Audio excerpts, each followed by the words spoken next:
Good morning. You're listening to FloorDaily.net, and I'm Kemp Harr. This morning, my guest is Bruce Zwicker, who's an industry consultant and former CEO of J.J. Haynes. Bruce, how you doing? Great, Kemp. Good to be with you again.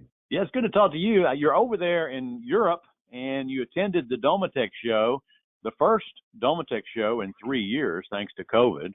And, the last time they had a show, major show, they've always known as the World of Flooring. It's where the world gets together in Hanover, Germany, and shares technology, and for years has been the preeminent flooring show. Tell us how it was this year. Well, like most conferences that are starting up, they're smaller than they were, and the attendance is less than they were pre-COVID.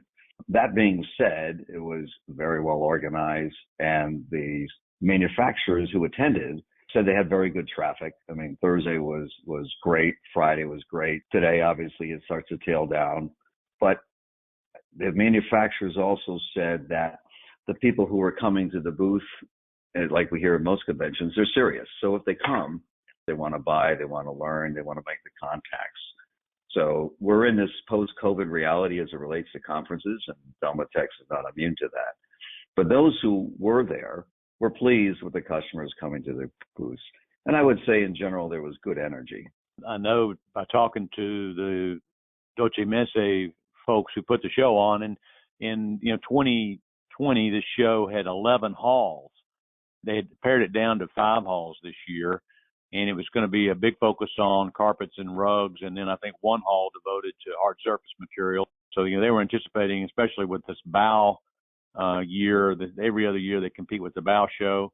I am planning to go next year. I went for 15 years in a row, and I'm looking forward to getting back there. Mm-hmm. Tell us of the global brands that are out there, who did you see? So, without going through all of them, I stopped by and spent time with CFL, HMTX. I saw Power Decor, I4F. Those are just to name a few.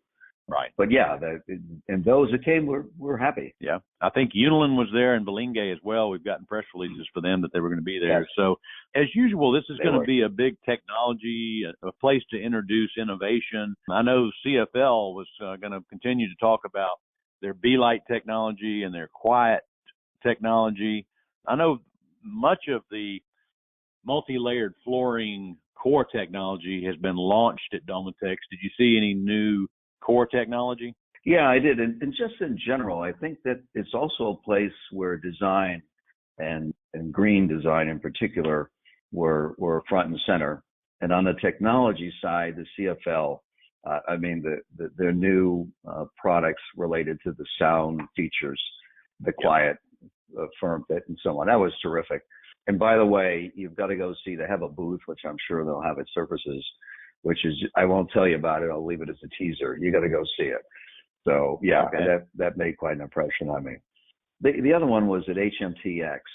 They have a core TPU, thermoplastics, right? So It is a plastic, but it is made with recyclable plastics. And in Europe, as we know, the whole issue of sustainability and recycling is a much, much bigger thing than it is in the U.S. So, that could be a game changer.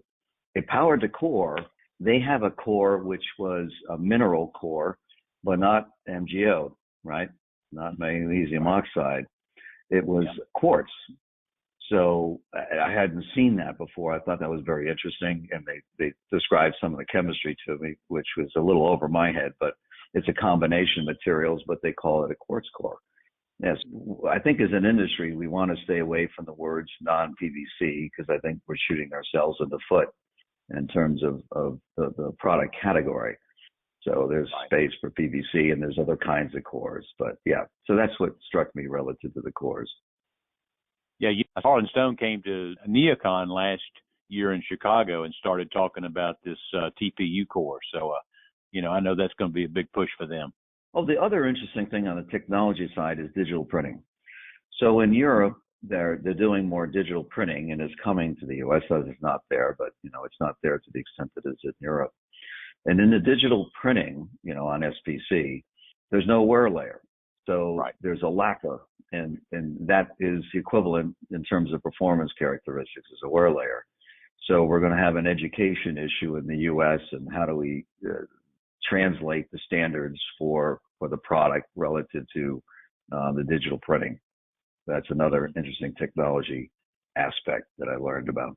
Yeah, the leader in that technology is actually a German-based company called Hemmen. So I'm sure they were there since it's in Germany. Yes, exactly. All right, you went over there at the invitation of Doce Messe to give a presentation. Tell us a couple points in your presentation. So the presentation was about the comparison of the market in Europe with the U.S., the product categories. So, for example, laminate is probably about 15% of demand over there, and over here it's about 4 to 5. Carpet is a bigger feature over here as well. LVT is less over there, so we're probably talking about 22% share, give or take, over here, and over there it might be about 12.5. But I remember talking about LVT back in 2018, and it was probably about 7 or 8. So LVT is coming along. So we talked about product categories, and then compared the two markets in terms of what's going on now with the slowdown. So the market demand over there is similar in terms of the trends, but not the magnitude, meaning that the decrease in revenue, the decrease in units is much steeper over there than it is over here. Of course, the energy cost is obviously the other big matter, and while the price of natural gas has come down a bit, it's still 10 times higher than what it was pre-COVID, to the point where the inflation over in Europe is really worse underneath the hood, labor and energy. So for manufacturers, they are taking slowdowns, shutdowns, curtailments, whatever you want to call it, because you lose less money by not bringing the workers in and running the plant than you do if you were trying to run the plant, which is a sad state of affairs. And of course, the inventory build. So hopefully the inventory build will be behind us and the inventory will have been sold in the next few months, if not a lot of it by now. So it looks pretty similar, but it's worse than it is in the States. I'm wondering if in the cycle they may be ahead of us, because I was reading the Wall Street this morning and they were talking about how the European economy is a little bit more resilient than they had first predicted. Yes, and I think on our last interview, it felt to me after my last trip, which was to England, they were 3 to 4 months ahead of us, and I believe that to be the case. I'm not sure we're going to see the great downturn they are, but I think we've got more decrease coming in demand than we've seen so far. But they're pretty optimistic. I mean, I've heard people talk about Q2 starting to be the turnaround. Feels that in Europe this is. It sounds a little early for me, but certainly Q4, certainly, and perhaps in Q3 it'll start to turn around. The notion of short and shallow, I was just reading today, many U.S. banks are predicting this of a mild recession. So hopefully that's what is in store for all of us. Okay, Bruce. Well, I appreciate you giving us a read on the Domotex show you just left. Again, I've been talking to Bruce Zwicker, an industry consultant, about the Domotex show, which started Thursday and ends today. And again, you've been listening to Kemp Harr and FloorDaily.net.